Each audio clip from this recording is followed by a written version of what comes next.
بسم اللہ الرحمن الرحیم۔ دوستو، اتوار کے دن کا بہت ہی خاص عمل آپ سب بھائیوں کو بتانے والا ہوں۔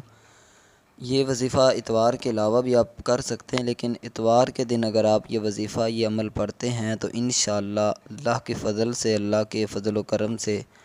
اور یہ قرآن پاک کی ایک سورت ہے، اس سورت کی برکت سے انشاءاللہ آپ کو اس کا بہت ہی اچھا رزلٹ ملے گا۔ اس کا آپ کو فوائد کیا ملے گے، پہلے میں آپ کو وہ بتاتا چلوں۔ اگر آپ رزق میں برکت چاہتے ہیں، یا اس کے علاوہ آپ کی اولاد جو ہے وہ نافرمان ہے،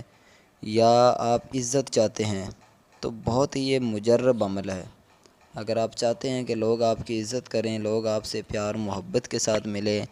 آپ کی بات جو ہے اس کو اہمیت دی جائے، تو انشاءاللہ یہ وظیفہ جب آپ کرو گے تو اللہ کے فضل سے، اللہ کی رحمت سے، اور یہ قرآن ایک وظیفہ ہے، قرآن پاک کی ایک سورت ہے، تو انشاءاللہ قرآن پاک کی سورت مبارک کی برکت سے آپ کو اس کے بہت ہی زیادہ نتائج جو ہیں وہ سامنے آئیں گے۔ بہت اچھا انشاءاللہ آپ کو اس کا رزلٹ ملے گا۔ تو آئیے اب وظیفے کی طرف چلتے ہیں۔ وہ کون سا وظیفہ ہے، کس طرح پڑھنا ہے، کیا طریقہ کار ہے، مکمل میں اپنے تمام بہن بھائیوں کو بتاتا ہوں، لیکن اس سے پہلے ایک چھوٹی سی آپ سے گزارش ہے کہ اگر آپ نے چینل کو سبسکرائب نہیں کیا ہوا تو چینل کو سبسکرائب کر لیں، کیونکہ ڈیلی الحمدللہ ہم وظائف اپلوڈ اب کریں گے تو بآسانی آپ کو انشاءاللہ وہ وظائف جو ہے وہ مل جائیں گے۔ ویڈیو کو لائک بھی امید ہے کہ آپ نے کر دیا ہوگا۔ تو آئیے وظیفے کی طرف چلتے ہیں۔ آپ نے کیا کرنا ہے، اتوار کے دن سورہ شمس، قرآن پاک کی یہ سورت ہے، بالکل مختصر سی چھوٹی سی یہ سورت ہے، لیکن اس کے فوائد بہت ہی کمال کے ہیں، بہت ہی زیادہ ہیں۔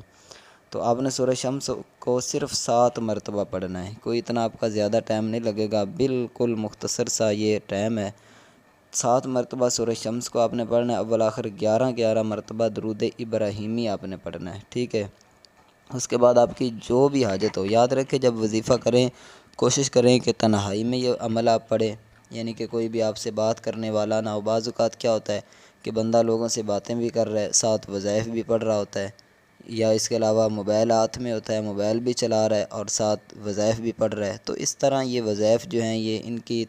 جو تاثیر ہے وہ اتنی اچھی نہیں ہمیں ملتی۔ تو جب بھی وظیفہ کریں بالکل خشوع خضوع کے ساتھ، اللہ تعالیٰ کے ساتھ اپنی جو رابطہ ہے اس کو مضبوط کر کے، اور بالکل ایسے سمجھے کہ میرا رب مجھے، اور ہمیشہ ہی ہمارا عقیدہ یہ ہونا چاہیے کہ اللہ ہمیں ہر کام میں دیکھ رہا ہوتا ہے، تو آپ یہ سمجھے کہ میں اللہ تعالیٰ کو سنا رہا ہوں، میرا مالک مجھے دیکھ رہا ہے، اور جو بھی آپ کی حاجت ہو، جو بھی پریشانی ہو، آپ یہ تصور کریں کہ میں اپنی وہ پریشانی اپنے مالک کو، اپنے رب کو سنا رہا ہوں۔ تو انشاءاللہ یہ جب آپ وظیفہ پڑھو گے تو اللہ کے فضل سے، اللہ کی رحمت سے انشاءاللہ آپ کی جو بھی دعا ہوگی، اب آپ نے نیت جو ہے وہ کی ہے، جو آپ نے نیت کی ہے وہ مثلا رزق کے حوالے سے کی ہے، یا اگر آپ چاہتے ہیں کہ میری عزت ہو، لوگ معاشرے میں میری عزت کریں، تو یا آپ نیک اولاد چاہتے ہیں، یا دلی سکون چاہتے ہیں، جو بھی آپ کی نیت ہوگی انشاءاللہ اللہ کے فضل و کرم سے آپ کی وہ نیت جو ہے، آپ کی وہ دعا جو ہے، وہ جو حاجت ہے، اللہ تعالیٰ آپ کی قبول فرمائے گا، اور انشاءاللہ آپ کو اس کا بہت اچھا رزلٹ ملے گا۔ آخر میں آپ سب کو بتاتا چلوں کہ الحمدللہ جمعرات کے دن ختم قادریہ کا اہتمام ہوتا ہے۔ اگر آپ بھی ختم قادریہ میں شرکت کرنا چاہتے ہیں تو کم از کم 11 مرتبہ کوئی بھی درود شریف پڑھ لیں، سیدنا یا کریم پڑھ لیں، یا کوئی بھی آپ درود شریف پڑھ کر تو کمنٹ میں آپ لکھ دیں، انشاءاللہ